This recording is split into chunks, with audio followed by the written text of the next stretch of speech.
तेल की बात करते हैं। देखिए, कच्चे तेल की कीमतें आज इसमें नरमी का रुख देखा जा रहा है, लेकिन ईरान इजराइल जंग के बीच ये एक ऐसा समय था जब $80 के करीब तक ये पहुंच गया था। अगर ये संघर्ष और आगे बढ़ा तो क्रूड के भाव पर क्या असर हो सकता है, इस पर एक जेएम फाइनेंशियल की रिपोर्ट आई है। ये बताने के लिए कंचन हमारे साथ मौजूद है। बताइए कंचन, क्या है रिपोर्ट? जी, डेफिनेटली हमने देखा है कि पिछले कुछ दिनों में क्रूड प्राइस में हमें एक अच्छी खासी तेजी देखने को मिली। करीब करीब 7% तक यहाँ पे बढ़ोतरी आई है और $74 पर बैरल तक ये पहुंच गया है। इसके पीछे की वजह क्या है वो समझ लेते हैं। देखिए, जो ईरान और इजराइल के बीच में लड़ाई चल रही है उसने यहाँ पे जो डर है वो काफ़ी ज़्यादा कायम रखा हुआ है। साथ ही साथ जो यूएस है उसका सैंक्शन भी काफ़ी ज़्यादा टाइट हो गया है, जिसके चलते जो क्रूड प्राइस है उसमें हमें अच्छा खासा एक्शन देखने को मिल रहा है। इसके अलावा पहले ये समझते हैं कि ईरान का ऑयल मार्केट में बेसिकली जो है रोल क्या है। अगर हम समझें तो जो ईरान है वो डेली अप्रॉक्सीमेटली 3.5 मिलियन बैरल का प्रोडक्शन करता है, जिसमें से वो 1.5 से 2 मिलियन बैरल का जो है एक्सपोर्ट करता है।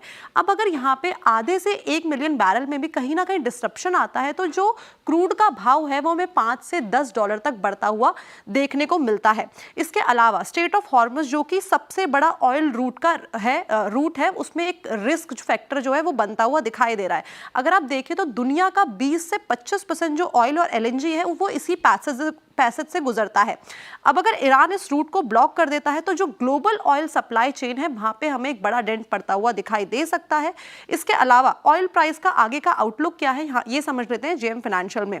उनका कहना है कि शॉर्ट टर्म में जो क्रूड का प्राइस है वो हमें 70 से 80 के बीच में देखने को मिल सकता है, और अगर लॉन्ग टर्म की बात करी जाए और चीज़ें अगर नॉर्मलाइज होती है तो वापस से ये स्टेबल हो सकता है $70 के आसपास। किसको फायदा होगा? उनका बोलना है कि इस टाइम पे आप ओएनजीसी और ऑयल इंडिया के अंदर खरीदारी करके चल सकते हैं, बिकॉज हाई क्रूड प्राइसेस से इनकी जो कमाई है वो अच्छी खासी देखने को मिल सकती है। अभी जो शेयर प्राइस है वो केवल $65 पर बीबीएल को इस टाइम पे एस्टिमेट कर रहा है, लेकिन ये चीज़ आपको ध्यान में रखनी होगी कि हर $1 पर बीबीएल के राइज से इनके जो ईपीएस है वहाँ पे 1.5 से 2% तक की बढ़ोतरी आती हुई दिखाई देती है। किसको नुकसान होगा वो देख लेते हैं। उन्होंने बोला है कि इस टाइम पे आप बिकवाली करके चल सकते हैं एचपीसीएल में और आईओसीएल में, और इस टाइम पे होल्ड करके चल सकते हैं बीपीसीएल को, बिकॉज हाई ऑयल प्राइसेस से जो ओएमसीज है उनके मार्जिन्स में एक काफी ज्यादा जो डेंट है वो हमें पड़ता हुआ दिखाई देता है। और अगर इस टाइम पे हम बात करें बाकी के इनके मार्जिन की, तो देखिए $77 पर जो बैरल है उसके फ्यूल मार्जिन में हमें मार्जिन देखने को मिलता है करीब करीब ₹3.5 प्रति लीटर का, और यही अगर घट जाता है $73 पर बैरल हो जाता है तो जो फ्यूल मार्जिन है वो सीधा जंप करता है ₹5.5 प्रति लीटर में। यानी कि हर $1 प्रति बैरल ऑयल प्राइस बढ़ने से इनके जो मार्जिन है वो हमें % तक जो है वो घटते हुए दिखाई दे सकते हैं। इन कंक्लूजन अगर हम समझे तो ऑयल, जो क्रूड ऑयल है उसके रेट बढ़ने से आपको पेट्रोल, डीजल और साथ जो एलपीजी है उसमें महंगाई महसूस हो सकती है, और ओएनजीसी, ऑयल इंडिया जैसे स्टॉक को फायदा हो सकता है। लेकिन at the same time OMCs जैसे कि एचपीसीएल, आईओसीएल वो प्रेशर में आ सकते हैं। बिल्कुल, शुक्रिया आपका कंचन। तो ये इस समय व्यू ऑयल से रिलेटेड प्लेस पर। मीनवाइल ब्रेंट देखिए अब आप 73.46 पर आ गया वो, तो क्लियरली एक अच्छा यहाँ पर कूल ऑफ देखने को मिल रहा है। शरद जी, ऑयल मार्केटिंग कंपनीज में एक बेट ली जाए क्या, क्योंकि ये स्टॉक काफ़ी गिरे क्रूड की वजह से, या फिर अवॉइड करेंगे इन्हें?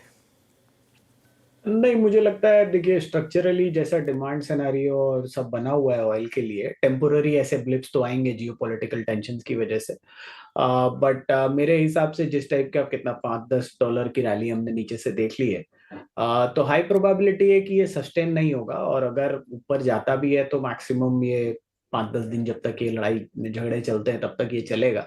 उसके बाद जो नॉर्मल ट्रेजेक्ट्री है वो नीचे वाली चालू हो जानी चाहिए, और ओएमसीज इन वैल्यूएशन पे अट्रैक्टिव है, और बड़ी ट्रेजेक्ट्री में मेरे हिसाब से ओएमसीज बेटर प्लेस्ड है।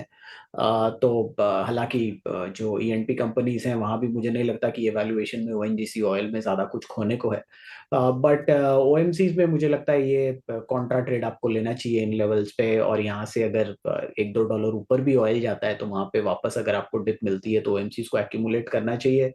IOC, HP, BP across the board हमारे हिसाब से यहाँ से एटलीस्ट 30 से 35% अपसाइड तो है ही इन सारे स्टॉक्स में। ओके,